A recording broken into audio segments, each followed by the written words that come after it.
Hello, Aquarius, Sun, Moon, and Rising. This will be your January 2019 forecast. I will be using the Egyptian Kir Tarot, which this was the first deck I ever got. My mom bought it for me in New Orleans when I was 9. So that's how long I've been studying this particular deck, and I am pretty familiar with it by now. Aquarius is an air sign, but as the water bearer, there are certain overtones to the sign that make it, I feel like, really special and unique. It's a fixed air sign, and it's also the opposite to my sign, which is Leo. And when I say opposite, I just mean on the other side of the 12 houses wheel. And Aquarius governs the 11th house, which is the house of your hopes and wishes. So I'm going to do this Celtic cross spread first for January 2019, and then I will use another deck of cards in a separate video around cross spread, do a 12 houses spread to determine how 2019 will shape up for you.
Okay, so what do we have here first? We have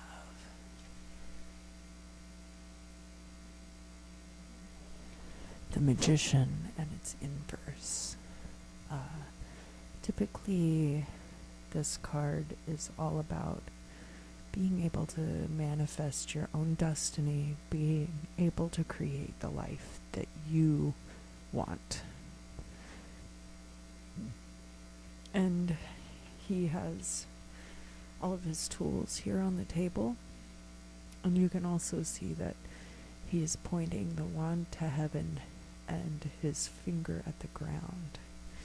And one thing that I didn't realize for a long time, because as I mentioned, this was my first tarot deck, and so they did say in the booklet that these implements on the table were based around the suits, but this is actually an unsuited deck.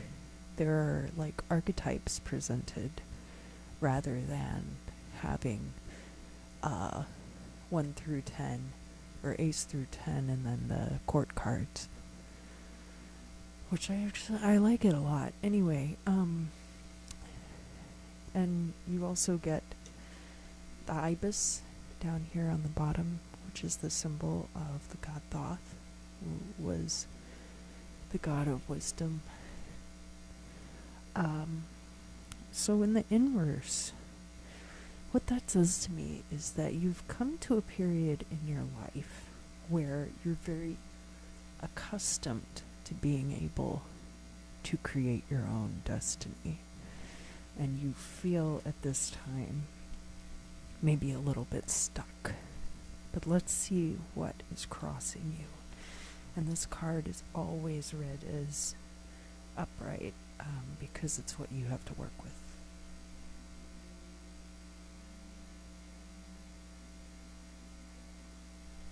So you can see on this card this drunken court dancer, and she's kind of just moving to the music, probably the rhythm of the sistrum, and just kind of like lost in this realm of, you know, what life must be like as a courtesan, kind of unreal.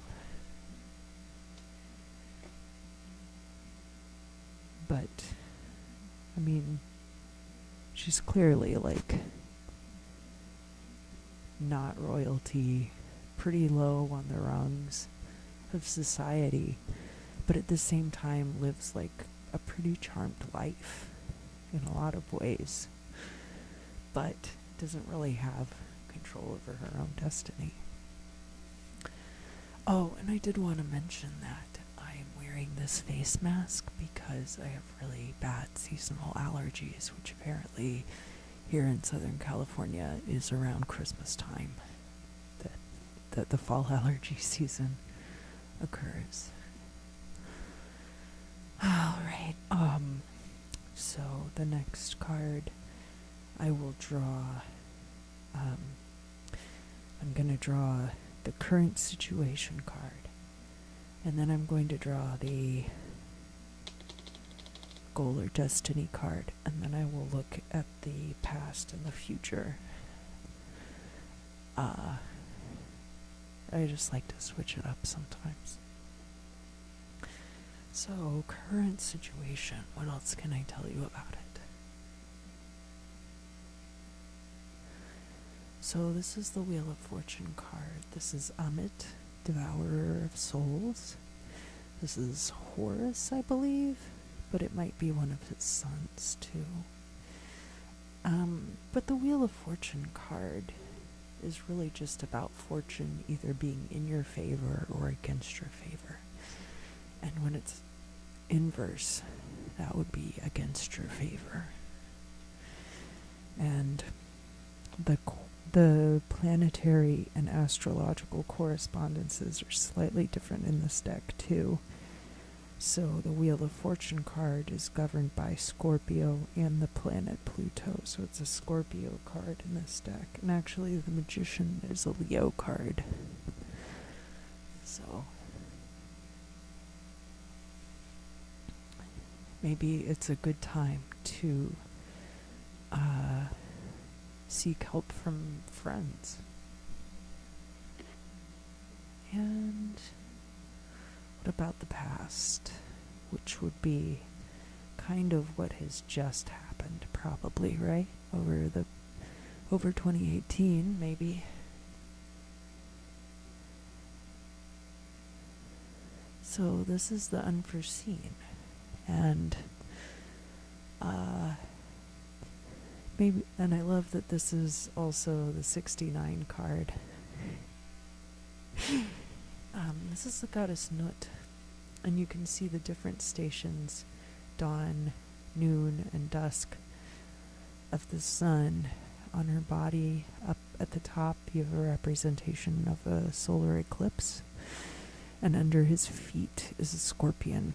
And in the inverse, I think that this represents like a traumatic, unforeseen event, as opposed to just like, oh, I found $20, or, you know, like I lost $20. Probably not an absolutely cataclysmic event, but, you know, maybe even just like a piling up of circumstances that were not in your favor, too. And what about the future? Because all of this right now is just looking very like, I mean, I don't see disaster. I still feel like you lead a very charmed life, but there's just kind of like this stacking up of just bull crap. What's going to happen in the future? And then I will draw that Golden Destiny card. I kind of forgot. I got sidetracked.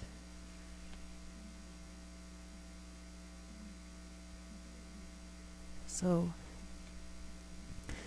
this is Horus as the Navigator. He's got a mace in his hand, and an oar, and he knows where he's going. And then there's this alligator down at the bottom here, and it's ruled by Neptune.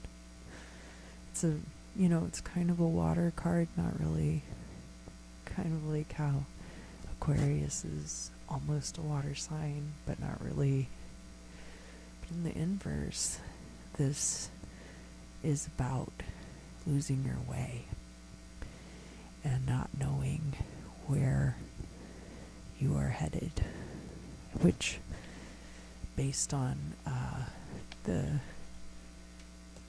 past and current cards, I mean, that makes sense to not really know what direction to go.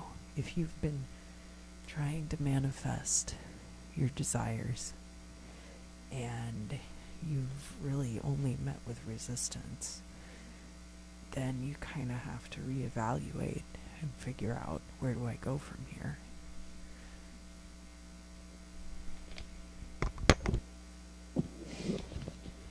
Alright, so the Golden Destiny card.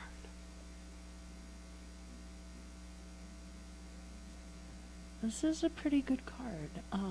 Basically, you've got this guy here, and he's got like this, it's like an antelope or a gazelle, but it's domesticated, whereas typically they're very wild.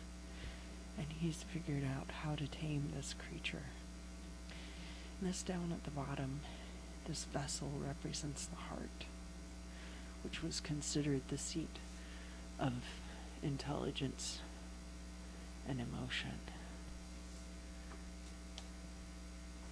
We know now that the brain is really in charge of most of that, but in ancient Egypt, the heart was symbolic of those parts of your existence.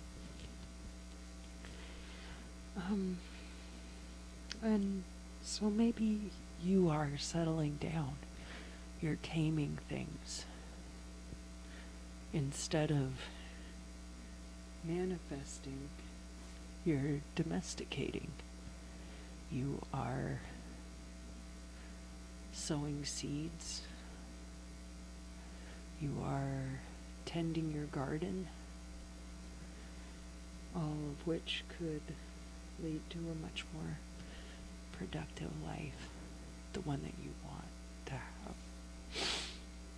I will shuffle the cards again, and then I will lay out the last 4 cards of the Celtic Cross spread.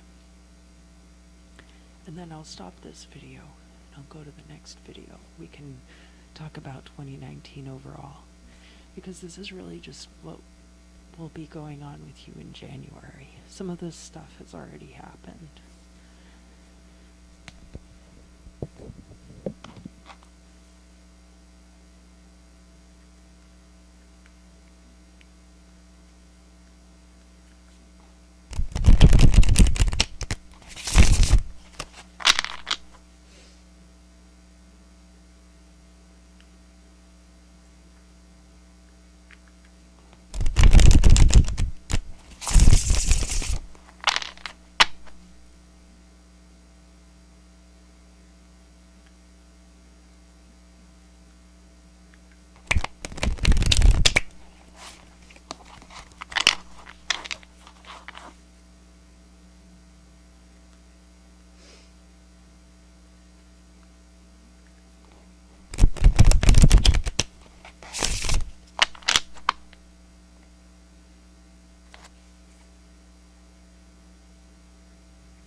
Alright, this card is kind of how you mirror your surroundings.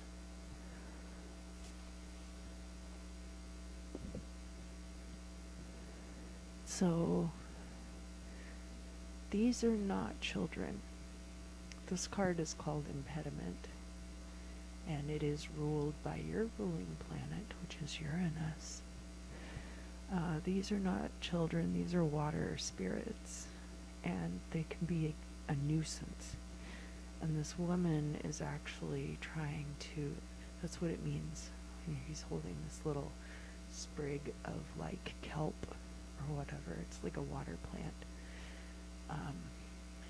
And this woman is actually trying to beat him off with a stick, and then this other water imp over here is stealing stuff out of her pockets. And up here is the stomach. Like, how strong is your stomach toward the impediments in your life? And I think maybe it's like you look out in the world and you're kind of seeing a lot of things in your way right now. But it's not inverse, it's upright, which at least implies that you'll be able to do something about your situation. Like how she is, trying to fend these creatures off. And then this next card is how the outside world interacts with you.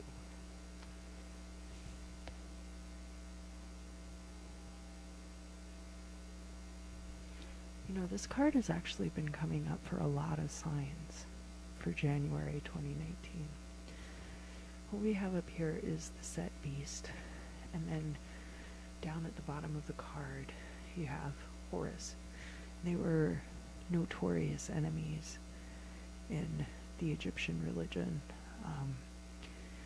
Set was the uncle of Horus and murdered his father, who was Set's brother, and in this particular vignette here, I believe that this smaller figure represents a Syrian, and then this larger figure is an Egyptian.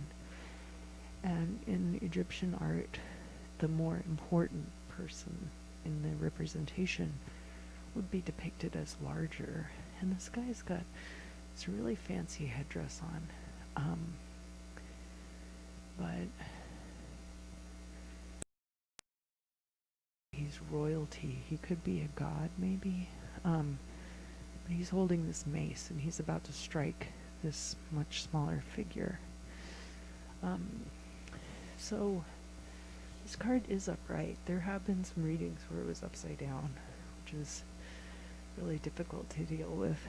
All of these cards that are kind of trying, but they're in the upright, there's definitely a lot that you can do about that and do to enhance your life. Whereas if it's in the inverse, sometimes things are a little more difficult. Not to say that it's not difficult and that it doesn't affect you, but that there is hope that you will be able to overcome whatever obstacles this represents. And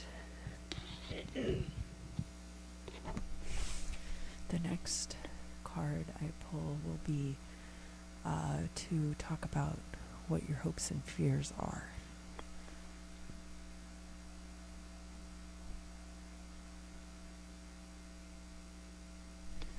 So the sun is often associated with Leo, but in this particular deck, this card is governed by Sagittarius and Pluto, which is an interesting correspondence for the sun card. there are a few places in this deck where, even though they're using very traditional Egyptian iconography, they incorporate Aten. Aten was a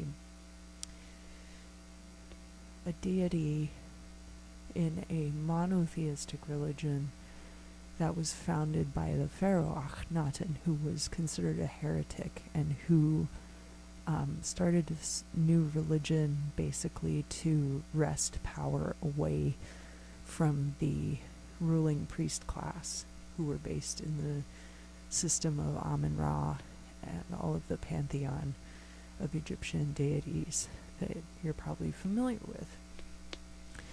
But the art style was totally different as well, because that was something that was very much tied up in the status quo and how the priests were in power and how the temples were kind of like these seats of the community. You could go there and like gain an education, and all kinds of different stuff would go on, and of course worship. But you can tell that this representation is Aten because he's got all these little hands at the end of the rays. And this woman, anyway, but so when the card is upright, it's like everything is the best it's ever going to be. But even when the sun card is inverse, it's really not that bad. This is still a very charmed life, and maybe there are just some things about it that you're just never going to be happy with fully, but it's still a really good life. So I don't know if that's a hope or a fear. Maybe that's just the best you think you can achieve. But self-limiting beliefs can often be the obstacles that you end up manifesting in your physical reality. Alright, this is the last card for this portion of the reading, and then I'm going to stop the video and I'll start another video, which will be the 2019 overview. So this is kind of a culmination of this whole reading, and find out what is January gonna do for you.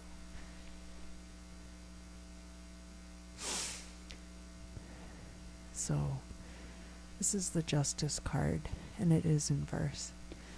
And it looks like it's ruled by Saturn and Capricorn in this deck. And you've got the Ouroboros here. You've got scales. Typically this is a Libra card. Again, I find the correspondences in this deck really interesting, and I'm even only now getting to a point. I've had this deck like over 20 years, and I'm now getting to a point where I'm really delving into that. But it is Justice in verse, and so we have Ma'at, the goddess of justice and truth and the order of things. And it looks like just in January, maybe some things will come down as being unfair.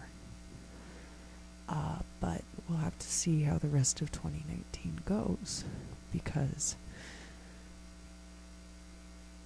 a wrong can only be set right if there was a wrong in the first place.